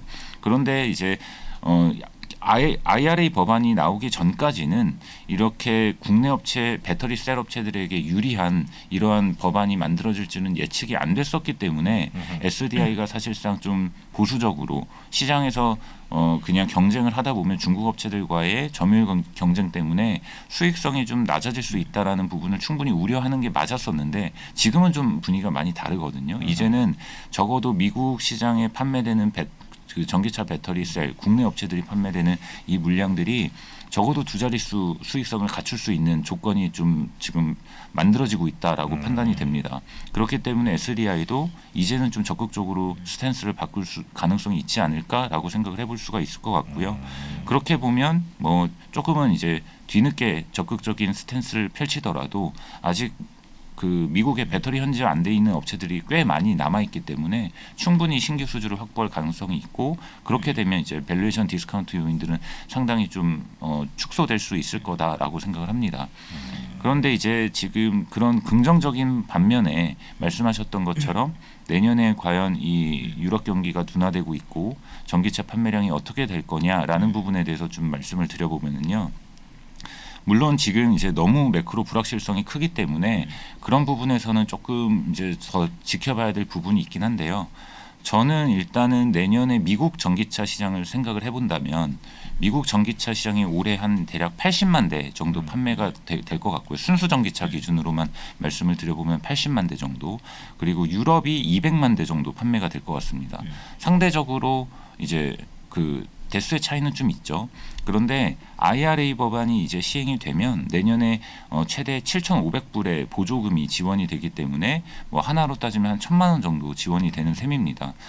테슬라의 모델 3나 모델 Y 그리고 이제 그런 부분에서 픽업 트럭이나 이런 것들도 다 지원이 될 수도 있는데 적어도 내년에 보조금이 시작되는 만큼 미국 경기가 심하게 둔화되지만 않는다면 내년에도 미국 전기차 판매량 성장률은 꽤 높을 수 있겠다라는 기대감을 가지고 있습니다. 다만 이제 경기는 좀 지켜봐야겠지만 아직 미국의 전기차 침투율이 두 자릿수가 채 안 된다라는 점을 감안했을 때 내년에 저는 올해와 비슷하게 YOY로 한 5-60% 정도 성장은 할 수 있다라고 지금 보고 있고요. 반면에 이제 유럽이 경기가 이미 굉장히 둔화됐기 때문에 유럽은 일단 보수적으로 생각을 해볼 필요는 있습니다. 다만 지금 국내 업체들에게 중요한 건 꼭 한 지역만 볼 게 아니라 미국과 유럽의 합쳐진 이 전기차 판매량이 계속 성장을 해나가느냐 아니면은 역성장을 하느냐 이 부분에 이제 관심을 둬야 될 거라고 생각을 하는데요. 제가 이제 좀 가정을 해보니까 유럽 전기차 시장이 내년에 30% 넘게 역성장하지만 않는다면 미국과 유럽의 합산 전기차 판매량은 내년에도 늘어날 수가 있을 것 같습니다. 그런데 과거의 자동차 산업을 봤을 때 뭐 과거에 유럽이 뭐 그리스 부도 사태도 있었고 금융위기가 있었고요. 미국도 이제 리만 브라더스 사태 같은 굉장히 이제 큰 일들이 있었는데 그러한 상황에서도 자동차 산업이 지역별로 봤을 때 30% 이상 역성장한 적은 없었습니다. 그래서 내년에 경기가 좀 둔화된다고 하더라도 유럽의 전기차 판매량은 최악의 상황에 20% 언더 밑으로 좀 역성장이 나타나 준다면 미국이 그 부분을 충분히 상쇄하면서 내년에도 그 미국과 유럽의 전체 전기차 판매량은 늘어날 수 있을 거라고 보고 있고요. 그 말은 국내 배터리 셀 업체들의 실적도 성장을 계속 이어갈 수 있다라고 볼 수가 있습니다. 반면에 이제 지금 다른 섹터 같은 경우에는 그런 전 세계 경기 둔화 우려 때문에 내년에 대부분 이익 추정치가 내려가고 있는 상황인데 몇 안 되는 섹터 중에 하나 성장이 나오는 몇 안 되는 섹터 중에 하나가 2차 전지 섹터가 내년에도 여전히 실적 증가가 가능할 거라고 지금 전망을 해보고 있습니다. 네. 그 질문 하나 잘못했다. 10분 동안 답변. 죄송합니다. 이게 무슨? 너무 아 근데 진짜 중요한 내용이 거의 다 나와갖고. 예. 그럼 저 삼성 SDI 다른 그 예를 들면 뭐 LG 엔솔 혹은 뭐 저 또 SK온 뭐 이런 거와 비교했을 때 삼성 SDI의 가장 큰 회사 특징은 뭡니까? 그 회사들과 비교했을 때 특징, 장점, 뭐 특징? 네, 일단은 지금 유럽의 물량이 아직까지는 좀 많은 편이긴 한데요. SDI가? 네, SDI가요. 그런데 이제 아실 분들은 아실 텐데 미국은 픽업 트럭이나 SUV의 판매 비중이 굉장히 높은 나라거든요. 네. SUV가 한 50%, 픽업 트럭이 한 20% 정도 연간 판매가 됩니다. 전체 판매량 중에요. 네. 그 중에서 최근에 미국에서 인기가 많은 리비안 차량에 지금 단독 벤더로 지금 원형 배터리를 공급을 하는 업체이기 때문에 그런 부분에서는 굉장히 이제 원형 배터리의 수요가 자동차 쪽으로 빠르게 늘어나고 있고요. 또 한 가지 이제 미국 시장을 제가 긍정적으로 보는 것 중에 하나는 물론 IRA 법안 때문에 국내 업체들에게 큰 기회가 열렸지만 거기에 더불어서 이 픽업 트럭이나 SUV는 아무래도 덩치가 크잖아요. 네. 일반 승용차보다 훨씬 배터리 용량이 많이 들어가야 됩니다. 그렇죠. 일반적으로 SUV는 승용차 대비 1.5배, 픽업 트럭은 2~3배가 더 들어가기 때문에 배터리 셀 업체 입장이나 양극재 같은 업체들 입장에서도 대당 탑재 용량이 늘어난다는 건 굉장히 고무적이거든요. 그래서 지금 삼성 SDI도 리비안 쪽으로 이제 공급이 작년부터 시작이 돼서 계속 비중이 늘어나고 있는 상황이고요.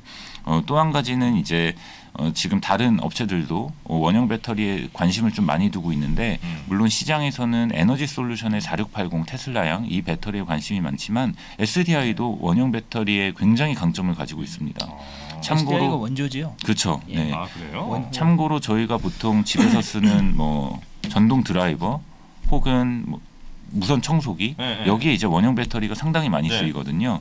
전기 자전거 뭐 이런데. 그렇죠. 네. 그걸 이제 저희가 흔히 넌 IT 시장이라고 부르는데 넌 IT 시장의 세계 점유율 1위인 업체가 SDI입니다. 물론 이제 다른 업체들이 경쟁자로 본다면 에너지 솔루션이나 뭐 파나소닉 같은 업체들이 이제 자동차에 집중하다 보니까 조금 그런 부분에서는 워낙 이제 이쪽 시장을 SDI가 꽉 잡고 있는데 그만큼 기술적인 강점은 분명히 있기 때문에 지금 다른 니즈가 있는 업체들을 위해서 46파이라고 SDI는 표현을 하는데요. 46 사이즈의 원형 배터리도 지금 기술적으로 준비를 하고 있기 때문에 거기에서도 강점이 있고 또 한 가지 이제 중대형 각형에서도 최근에 뭐 크게 화재건이나 이런 거 없이 안정적으로 지금 공급을 하고 있는 상황입니다. 그래서 그런 부분에서 굉장히 기술적인 강점이 있고 또 지금 저희가 업계에서 봤을 때 장기적으로는 이 전고체 배터리의 글로벌 가장 기술력을 많이 확보한 업체들 중에 하나가 삼성그룹이라고 보고 있습니다. 물론 이제 삼성 종기원도 있고 SDI도 같이 이제 참여를 해서 개발을 하는 거지만 전고체 배터리요. 네네 장기적으로 봤을 때에도 삼성이 전고체 배터리의 기술력을 많이 확보하고 있다라는 부분도 좀 저희가 주목해야 될 부분이기도 합니다. 아, 전고체로는 뭐 시기는 언제일지 모르겠으나 가긴 갈 예정인 모양이군요. 네, 저는 조금 시간이 오래 걸릴 거라고 생각은 하는데요. 네. 지금 SDI는 27년 양산 목표로 지금 개발을 계속 진행을 하고 있습니다. 전고체 배터리 네. 쪽으로.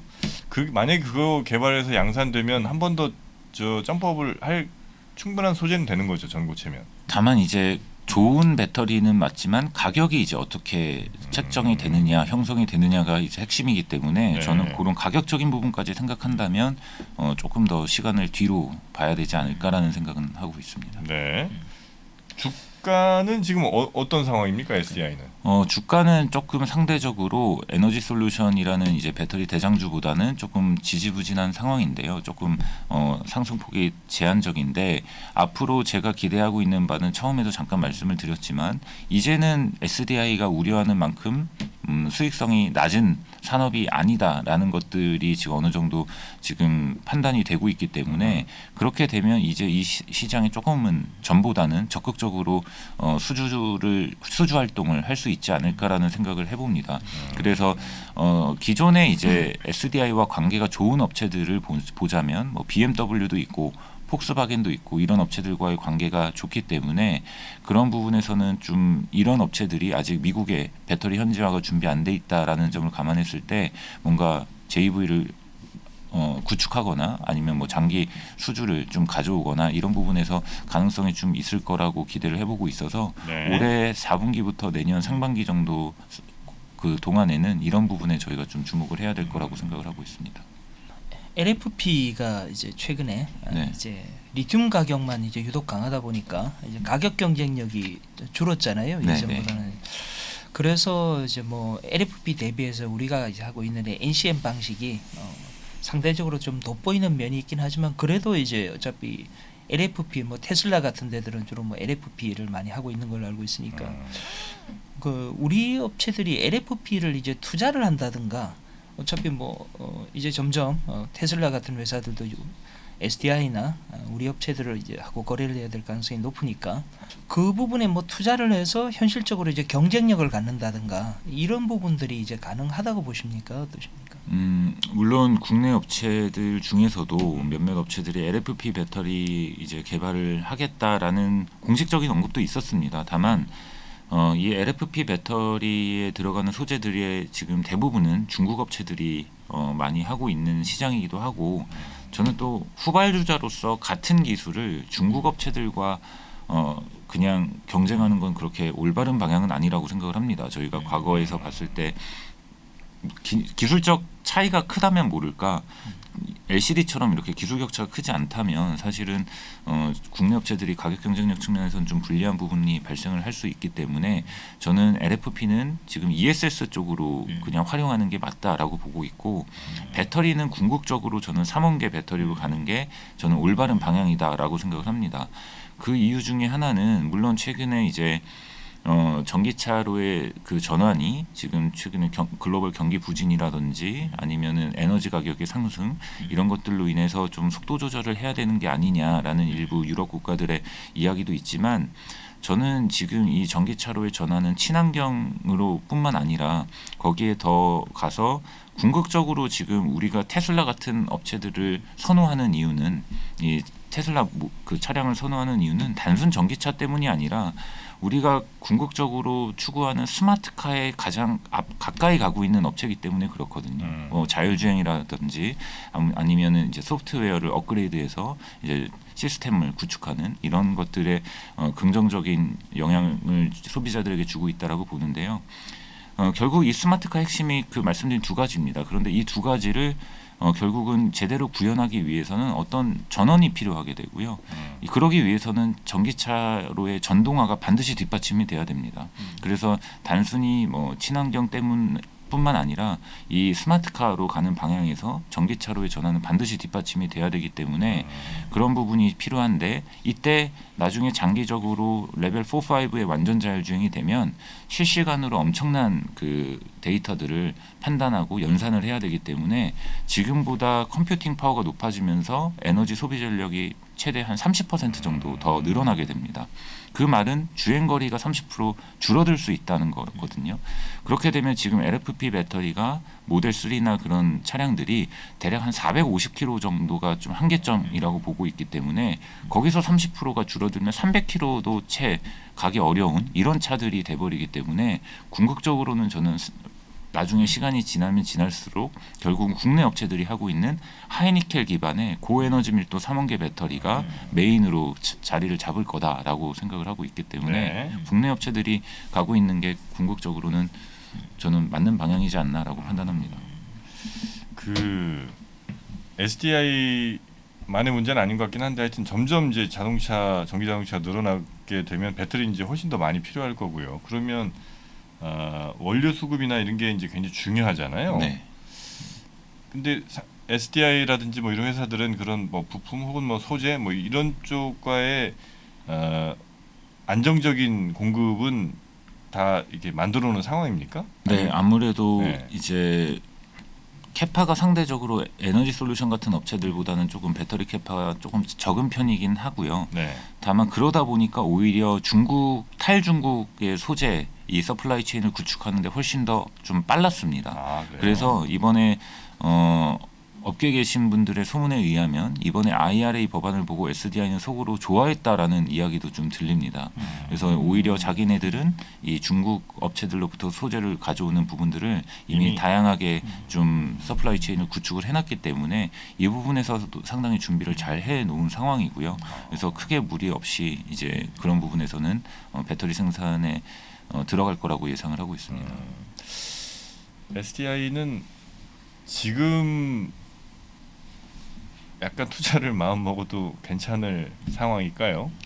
상대적으로 이제 에너지 솔루션보다는 밸류에이션 부담이 낮은 상태이기 때문에 네. 충분히 이제 가능성은 있다라고 보는데요. 다만 이제 지금은 매크로 불확실성이나 아니면 시장의 변동성이 크기 때문에 워낙 크죠. 너무 단기적으로는 저도 예측하기가 어렵지만 장기적으로 봤을 때 적어도 밸류에이션 배수가 바뀌지 않는다고 하더라도 또 다른 축으로는 결국은 주가를 결정하는 건 기업 가치인데 이 기업 가치는 사실 전기차 배터리 시장이라든지 이런 쪽으로 계속 앞으로 꾸준히 성장을 할 겁니다. 그래서 네. 제가 추정하고 있는 SDI 실적은 이제 올해보다 내후년 계속적으로 높은 성장률을 보여줄 거라고 보고 있기 때문에 장기적인 관점에서는 주가가 우상향하는 게 뭐 크게 무리가 없다라고 보고 있습니다. 아, 그렇습니까? 또 마음이 또 흔들리는군요. 저기 마지막으로 네네네. 한 가지만 여쭤보겠습니다. 네. 그 중대형 전지 쪽에서 ESS가 지금 고전을 하고 있지 않습니까? 근데 이게 지금 마진율도 어차피 올라가기 쉽지 않은 구조인 것 같고 일단 뭐 성장 모멘텀 자체가 지금 어려운 것 같은데 이게 내년 정도 회복이 좀 가능할까요? 그렇게 쉽지는 않아 보이는데 저는. 예. ESS 시장이 지금 좀 슬로우한 건 있지만 그 중에서도 SDI가 가장 또 ESS 시장의 점유율 1위를 하고 있습니다. 그런데 최근에 이제 미국이라든지 유럽에서 이 천연가스 가격이나 유가 상승 때문에 오히려 신재생 에너지 발전 투자에 굉장히 이제 관심을 많이 두고 있고 ESS가 또 이 신재생 발전과 맞물려서 움직이고 있기 때문에 ESS 시장도 앞으로 굉장히 높은 성장성을 보여줄 거라고 생각을 합니다.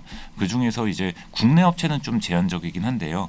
해외 쪽에 이제 발전용 ESS 시장은 계속 이제 성장을 하고 있기 때문에 거기에서 가장 두각을 나타내고 있는 SDI는 뭐 전기차 성장률만큼은 아니겠지만 그래도 높은 두 자릿수의 성장을 계속 지속해서 보여줄 수 있을 거라고 보고 있습니다. 네. 화재 방지 시스템을 탑재하면서 마진율이 좀 떨어졌지 않습니까? 네네. 예, 그런 부분들이 구조적으로 사실은 이제 이 마진을 계속을 좀 압박할 것 같은데 네. 이게 지금 정도의 성장세로 이제 다시 이제 과거처럼 이제 좋은 상황으로 간다는 게 그렇게 썩 용이해 보이진 않는데.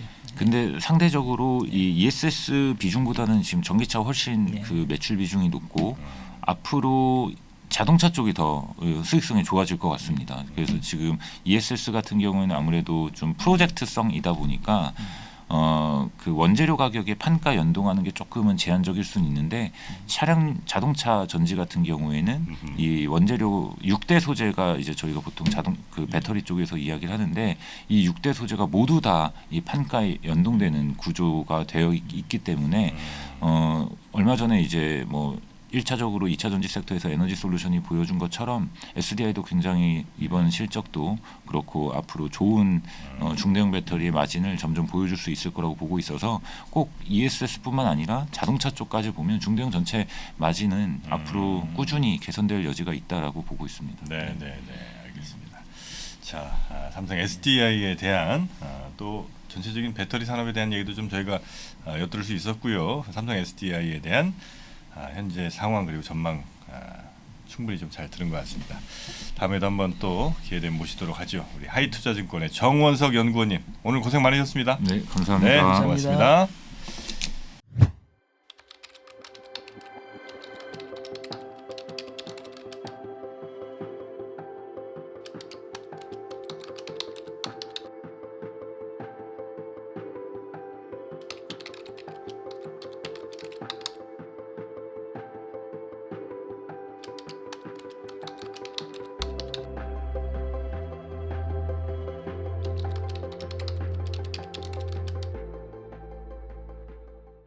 자, 이렇게 삼성전자, 바이오로직스 그리고 삼성 SDI까지 각 기업 담당 애널리스트를 모시고 예.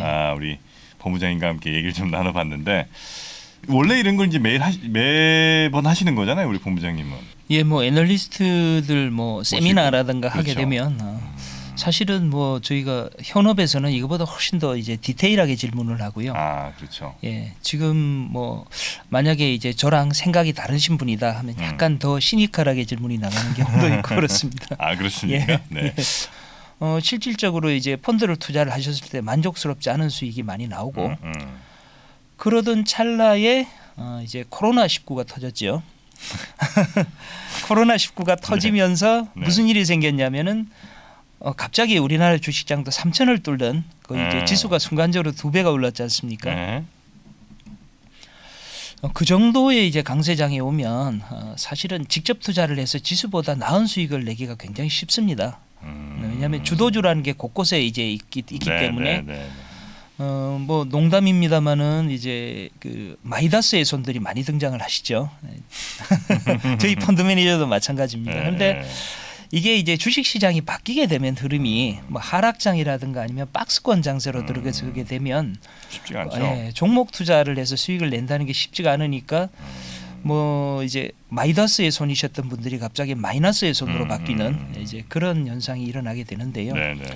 그래서 뭐 작년 중반 이후로 쭉 경험을 하셨겠지만 결국은 이제 지금 손실들을 평균적으로는 많이 보고 계실 테니까. 네. 근데 이런 이제 보셨던 경험과 이루셨던 경험을 다 합쳐서 장기로 놓고 봤을 때 결국은 대다수의 개인 투자자들께서도 이제 지수보다 나은 수익률을 기록하기는 어렵습니다. 그런 부분에 있어서 이제 간접 투자의 의미가 있는데 뭐 간접 투자하면 사실 뭐 ETF 같은 수단도 있을 수가 있고 뭐 저희 같은 이제 펀드도 있을 수가 있지 않습니까? 네. 근데 뭐 ETF가 됐든 펀드가 됐든 뭐 강세장에서는 사실 뭐 저희께 뭐 직접 투자하시는 것보다 수익이 좋다라고 절대 말씀드릴 수 없습니다. 좀 시시해 보이죠. 예, 네. 뭐 충분히 그렇게 생각하실 것 같고요. 하지만 하락이나 박스권에서. 대부분의 장세는 강세장이 아니라는 게 이제 역사적으로 보면 한 10년을 놓고 보면 강세장 기간 다 합쳐봐야 아주 많아야 한 3년 정도 될 것 같습니다. 네. 그러니까 지금 같이 이제 어려운 국면에서는 사실은 뭐 펀드나 ETF 같은 수단을 한번 좀 이제 생각을 해보셔서 좀 위험 관리도 좀 하시고 네. 하는 게 뭐 어떨까 생각을 내가 하고 갖고 있는 있습니다. 모두 다 할 필요는 없지만 뭐 그 중에 일부 예. 같은 거를 이렇게 좀 나눠서 해보는 것도 하나의 방법일 수도 있겠고 그래서 이제 비교해보는 것도 하나의 방법이겠네요. 예. 내가 예. 개인 투자하는 거, 예. 내가 맡겨서 해보는 거. 예. 그나저나 아까 그 삼성 그룹 예. 펀드 맞나요? 예. 삼성그룹주 펀드입니다. 삼성 그룹주 펀드 예. 이런 게 있는지도 좀 처음 알았는데 그럼 거기엔 뭐 들어가 있어요? 그래도 펀드라고 하면 뭐 한 10종목 있어야 될 거 아니에요? 삼성그룹주 종목이 다 들어가 있다고 보시면 되고요. 아까 나왔던 3개 그다음에 예, 거기다가 이제 삼성전기, 전기, 삼성물산, 물산, 삼성 SDS, SDS, 예, SDS 뭐 요즘 관심들 없으시겠지만 예, SDS가 있고요. 생명, 예, 생명화재, 화재, 증권 같은 금융주 3인방이 있고 그 다음에 이제 중공업이 있고요. 중공업, 예, 그 다음에 건설이 아니라 참 제일기획, 네네, 제일기획이 네네. 있고요. 예, 뭐이 정도 있습니다. 이런 거 펀드 하면 예. 이걸 왜 하지 있는 생각이 살짝 들거든요. 예. 삼성그룹주는 왜 하는 거예요? 뭐 이런 아. 생각 왜 만든 거예요, 이거는? 예. 일단은 뭐 저희 삼성그룹주 펀드가 한참 이제 주식형 펀드가 각광받던 시절에는 거의 네. 수탁고가 5조 원 아, 정도까지 그래요? 됐던 이게 한 펀드가 아닙니다. 펀드가 이제 7가지가 있고요. 아, 그래요. 이제 그렇게 됐던 이유가 삼성그룹에 대해서 물론 투자하시는 방식이 네. 뭐 삼성전자 같은 거 직접 사실 수도 있겠습니다만은 직접 뭐 삼성전자가 됐든 뭐 SDI가 됐든 이런 거 사시는 거 대비해서 아무래도 펀드 투자를 하게 되면 제가 좀 전에 말씀드린 것처럼 위험은 좀 줄어들고 네네네네. 기대 수익은 조금 낮겠죠. 근데 예를 들어서 특히나 지금 같은 국면에서 삼성전자가 됐든 뭐 물산이 됐든 전기가 됐든 사셨을 때 만약에 지수가 반등을 했다. 라고 했을 때 그러면 물론 뭐 주가가 많이 빠졌으니까 반등을 같이 하겠습니다마는 네. 이게 꼭 시장 내에서 많이 반등하는 종목에 포함될 수 있을까? 그거는 장담을 못하는 거거든요.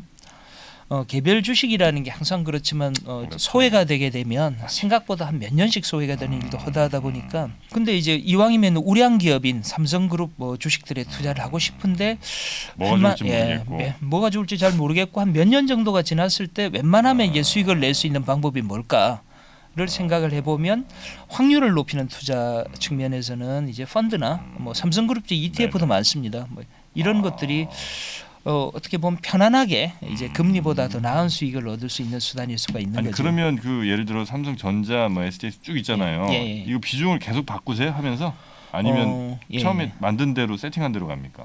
저희가 이제 액티브 펀드지 않습니까? 네. 그러니까 적극적으로 이제 맞다. 매니저들이 이제 매매를 하는 펀드고요. 저희는 이제 삼성그룹주 투자위원회라는 거를 따로 운영을 하고 있고요. 그래요. 예. 이게 이제 와. 분기에 한 번씩 개최가 되는데 아. 뭐 매니저하고 이 애널리스트들 여러 명이 모여서 이제 그룹주 전체를 놓고 토론을 해서 이제 등급을 결정을 합니다. 네, 이제 네, 그 등급에 맞춰서 이제 이 투자 비중을 결정을 하는데 뭐 주가가 너무 많이 올랐다든지 네. 아니면 향후로 실적에 좀 문제가 있을 거라든지 아니면 좋아질 거라든지 이런 판단에 따라서 비중을 좀 조절을 하고요. 뭐 저희가 매매를 많이 하지는 않습니다만 평균적으로는 성공 확률은 좀 높은 편입니다. 이제 그러다 보니까 이제 ETF 대비해서 뭐 ETF도 어차피 뭐 이런 식으로 운영을 네, 네, 하는데 네, 네. 차별점이 뭐냐 놓고 보면 그 정도 말씀드릴 수가 있을 것 같습니다. 알겠습니다. 오늘 이 본부장님 모시고 삼성그룹의 하여튼 저 빅3 3인방 기업에 대한 아주 그 세세한 분석을 좀 해봤고요. 그리고 앞으로도 저희가 기회가 좀 되고 여러분이 댓글로서 뭐 원하시는 기업들이 좀 있으면 이렇게 따로따로 그 기업에 대한 분석을 일반적인 저희 3프로TV 방송 뭐 라이브나 이런 데서 하기 조금 이제 부담스러울 수 있으니까 이렇게 좀 애널리스트 분들 그리고 또 우리 본부장님 모시고 이렇게 한 번씩 해보면 아주 뭐 재밌을 것 같습니다. 그래서 여러분이 많이 좀 관심 가져주시면 저희가 2탄, 3탄으로 또 보답을 하도록 하겠습니다.